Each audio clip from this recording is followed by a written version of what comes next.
கர்த்தருடைய பரிசுத்த நாமத்துக்கு ஸ்தோத்திரம். இந்த காலை வேளையில் இந்த வசனத்தை நான் கொண்டு வந்ததுக்கு ரொம்ப ஆண்டவருக்கு நன்றி செலுத்துகிறேன். இன்றைக்கி இந்த என்ன வசனம் பார்க்க போகிறோம் அப்படின்னா, யோவானுக்கு வெளிப்படுத்தின விசேஷம் 1ஆம் அதிகாரம் 3ஆம் வசனம். இந்த தீர்க்க தரிசன வசங்களை வாசிக்கிறவனும் கேட்கிறவனும் இதில் எழுதியிருக்கிறவைகளை கைக்கொள்ளுகிறவர்களும் பாக்கியவான்கள், காலம் சமீபமாக இருக்கிறது. இது தமிழில் ஆண்டவர் இப்படி சொல்லியிருக்காரு. இங்கிலீஷில் என்ன சொல்கிறான்னு பார்ப்போமா? இதுதான் சொல்லுவார், ஆனால் வார்த்தைகள் அர்த்தங்கள் வேற மாதிரி வரும். இப்போ அதை பார்ப்போம். Blessed he that readeth, and they that hear the words of his prophecies, and keep those things which are written therein, for the time is at hand. இப்போ 2 விஷயம் பார்த்தோம், சரிங்களா? இப்போ இதில் என்ன எழுதியிருக்கு அப்படின்னா, இந்த தீர்க்கதரிசன வசங்களை வாசிக்கிறவனும் கேட்கிறவர்களும் நான் இதில் எழுதியிருக்கிறவர்களை கைக்கொள்ளுகளும் பாக்கியவான்கள், காலம் சுகமாக இருக்குன்னு எழுதியிருக்கு, சரியா? ஆனால் இப்போ இதில் என்ன எழுதியிருக்கு அப்படின்னா, blessed is read, வாசிக்கிறவனும், they that hear the words of his prophecy, இந்த இதை கேட்கிறவனும், அப்புறம் keep those who things which are written, எழுதியிருக்கிறவர்களை ரிட்டன் எழுதுனது கைக்கொள்ளுகிறவன், சரிங்களா? இப்போ இதில் என்ன வித்தியாசம் அப்படின்னா, வேதத்தை நம்ம வாசிக்கிறப்ப ரொம்ப மனம் சந்தோஷமாக களி கூர்ந்து வாசிக்கணும். ஏதோ கடமைக்கு வாசிக்கிறோம், நம்ம இன்றைக்கி வாசிச்சிட்டோம், இங்கே நம்ம போகிறோம் அப்படின்னு நம்ம எதுக்கான வேதத்தை நம்ம வாசிக்கக்கூடாது. இப்போ ரொட்டீன், இப்போல்லாம் இந்த காலத்தில் ரொட்டீன் மாதிரி ஆயிடுச்சு. ஐயோ காலைல வேதம் படிக்கணும், நைட்டு வேதம் படிக்கணும், இப்படி இருந்தால் ஆண்டவர் அப்படி கிடையாது. படிக்கணும், வாசிக்கணும், தியானிக்கணும், அதை இதயத்தின் பலகையில் எழுதணும். இப்போ சொல்லுவாங்க நோட்டில் எழுதி, அது சொல்லுவாங்க எழுதி வைக்கணும், அப்படிலாம் கிடையாது. நீ வாசிக்கிறத உன் இதய ஆழத்தில் நீங்கள் அந்த வசனத்தை கொண்டு போகணும்.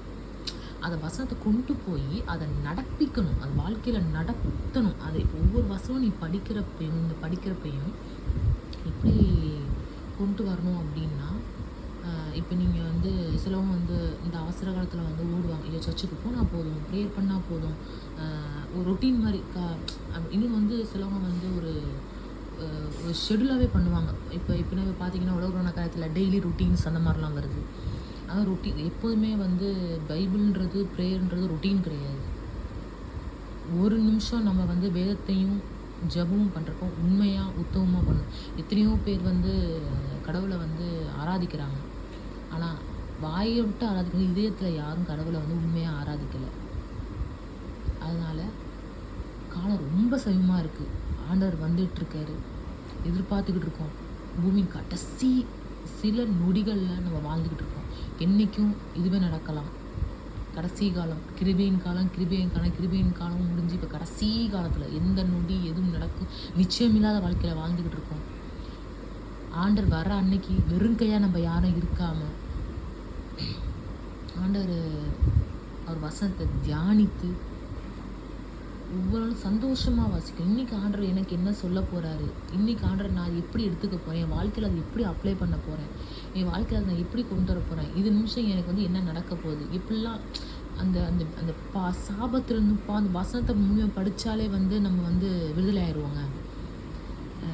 இந்த வசனத்தை உண்மையாக படித்து இதில் என்ன சொல்லியிருக்கு நம்ம கேட்டாலே உண்மையாயிடுவோம். இதுதான் சத்தியம், இதுதான் வேதம், இதில் இருக்க நம்ம மாறப்போகிறது கிடையாது.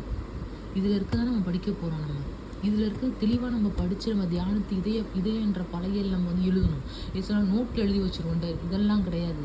ஒவ்வொரு வசனமும் இதயன்ற பலகையில் எழுதி அதை நம்ம வாழ்க்கையில் நடப்பிக்கிறப்ப தான் தெரியும். அப்போ தான் நம்ம ஆண்டோட பரலோக ராஜ்யத்தை நம்ம சுதந்திரிக்க முடியும். நீ நடக்கணும், படிக்கணும், தியானிக்கணும், அந்த வசனத்தை உன் வாழ்க்கையில் கொண்டு வரணும்.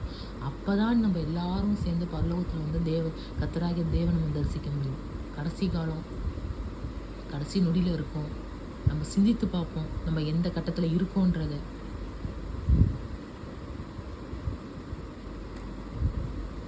ஜெபிப்போம். ஆண்டவரே, இன்னைக்கு இந்த வசனத்தை கொடுத்தமைக்காய் நன்றி. இந்த வசனம் படிக்கிற ஒவ்வொரு மனதிலும் நீங்கள் பேசுங்க. காலம் சமமாக இருக்குது, நீங்கள் வரப்போகிற நாளுக்கென்று காத்திருக்கிறோம். இந்த ஜனங்களை நீங்கள் இந்த அழிவிலிருந்து பாதுகாத்து கொள்ளுங்க. இந்த ஜனங்களோட மனதில் நீங்கள் பேசுங்க, நீங்கள் வழிநடத்துங்க. இதை பார்க்குற ஒவ்வொரு குடும்பங்களையும் மக்களையும் நீங்கள் 1000 மடங்கு ஆசீர்வதிங்க. இந்த குடும்பத்தோடு நீங்கள் இருங்க, வழி நடத்துங்க. பிரச்சனைகள், வியாதிகள், கஷ்டங்கள், தோல்விகள் எதுவும் இல்லாமல் உங்களுடைய வேதத்தில் பிரியமாக இருக்கிற பிள்ளைகளை நீங்கள் பாதுகாத்து கொள்ளுங்கள். உங்களுடைய செட்டைகளின் கீழே மறைத்து வைத்து கொள்ளுங்கள். இந்த வசனத்தை என்னை தியானித்த கொடுத்தமைக்காய் நன்றி. இயேசுவின் நாமத்தில் இருக்கிற ஜீவனுள்ள தகப்பனே, ஆமேன்.